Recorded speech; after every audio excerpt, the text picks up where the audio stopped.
Physique XXI présente un exercice auto-validé illustrant les étapes de résolution de la méthode de l'intégrale appliquée au calcul du champ électrique en un point vis-à-vis du centre d'une tige uniformément chargée.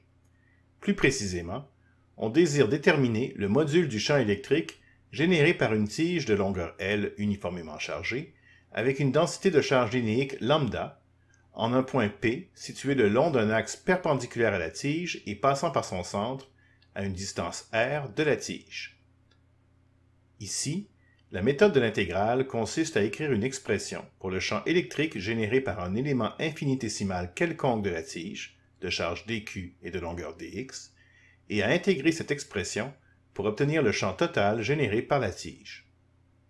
Dans cette vidéo, nous allons choisir un angle alpha comme élément d'intégration, ce qui nous permettra d'utiliser le résultat bien connu que l'intégrale de cos alpha d alpha est égale à sin alpha plus une constante d'intégration.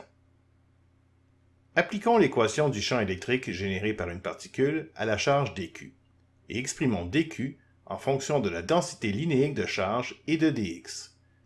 On obtient que le module dE du champ électrique généré au point P par l'élément infinitésimal dx est k lambda dx sur r carré, où r est la distance entre l'élément et le point P. Sur le schéma, nous avons représenté un champ dE qui s'éloigne de l'élément, ce qui revient à supposer, pour les besoins de la démonstration, que la tige est chargée positivement.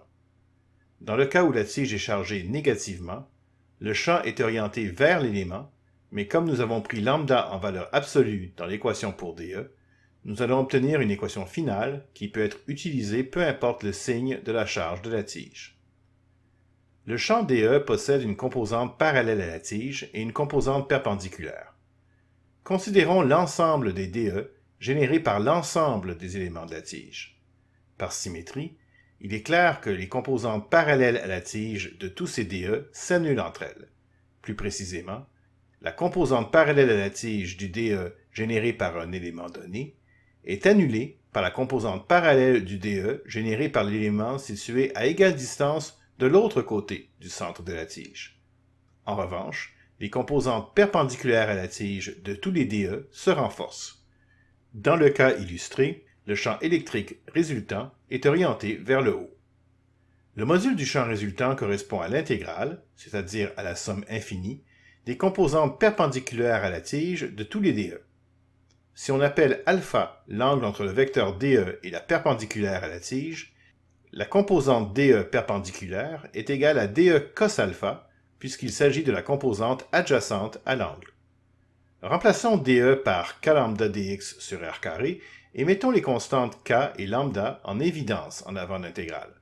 On doit garder cos alpha et r carré dans l'intégrale, car les valeurs d'alpha et de petit r ne sont pas constantes. Elles varient d'un élément à l'autre de la tige. Pour pouvoir résoudre l'intégrale, il faut que tout ce qui s'y trouve ne dépende que d'une seule variable, la variable d'intégration. Actuellement, la variable d'intégration est x, puisque l'intégrale comporte un élément infinitésimal dx. Nous allons plutôt prendre alpha comme variable d'intégration. Nous verrons que ce choix résultera en une intégrale particulièrement facile à résoudre. Pour commencer, nous allons nous débarrasser de dx pour faire apparaître d alpha. Sur le schéma, on a défini dx, mais pas encore x. Pour ce faire, il faut décider où placer le point x égale 0. Il est pratique de choisir l'endroit où l'axe perpendiculaire à la tige et passant par le point P coupe la tige, donc le milieu de la tige. Comme cela, l'élément central de la tige, pour lequel alpha égale 0, correspond également à x égale 0.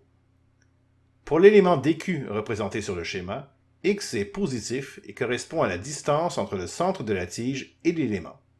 On remarque que dx et x sont parallèles, ce qui est une condition essentielle à respecter.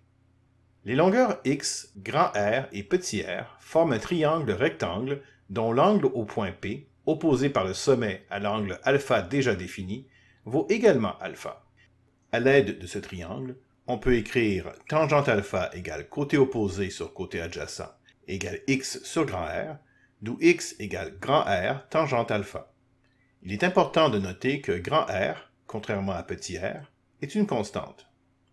D'après les règles de base du calcul différentiel, La dérivée par rapport à alpha de x est grand R sécant carré alpha, d'où dx égale grand R sécant carré alpha d alpha. Dans l'intégrale, nous devons également exprimer petit r en fonction de alpha et de valeurs constantes au besoin. Mettez cette vidéo sur pause et essayez de le faire.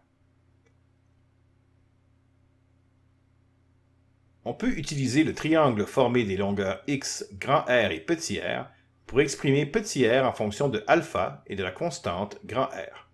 Comme cos alpha égale côté adjacent sur hypoténuse égale grand R sur petit r, on obtient petit r égale grand R sur cos alpha, ce qui est équivalent à grand R sécant alpha.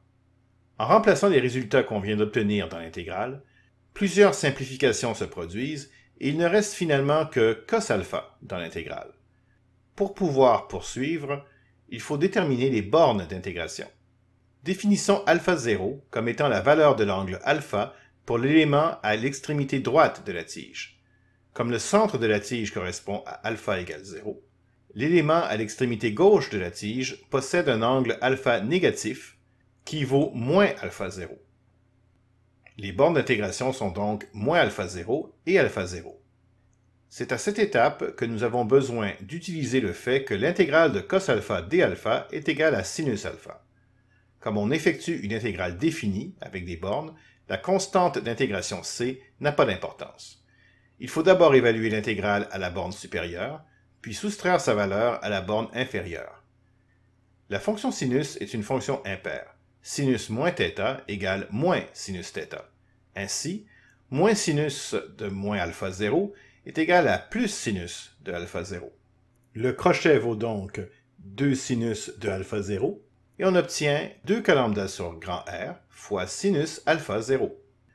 On ne peut pas laisser la réponse sous cette forme car alpha 0 est un paramètre que nous avons introduit dans la solution. Les paramètres de l'énoncé sont plutôt grand R et L. Mettez cette vidéo sur pause et exprimez sinus alpha 0 en fonction des paramètres de l'énoncé. Appelons D la distance entre le point P et l'extrémité droite de la tige. Le sinus de alpha 0 est égal au côté opposé du triangle divisé par l'hypoténuse, donc à L sur 2 sur D. Or, d'après le théorème de Pythagore, D est égal à la racine carrée de grand R au carré plus L sur 2 au carré. En multipliant par 2 au numérateur et au dénominateur, on obtient finalement E égale 2 lambda sur grand R, multiplié par L sur la racine carrée de 4 grand R au carré plus L au carré.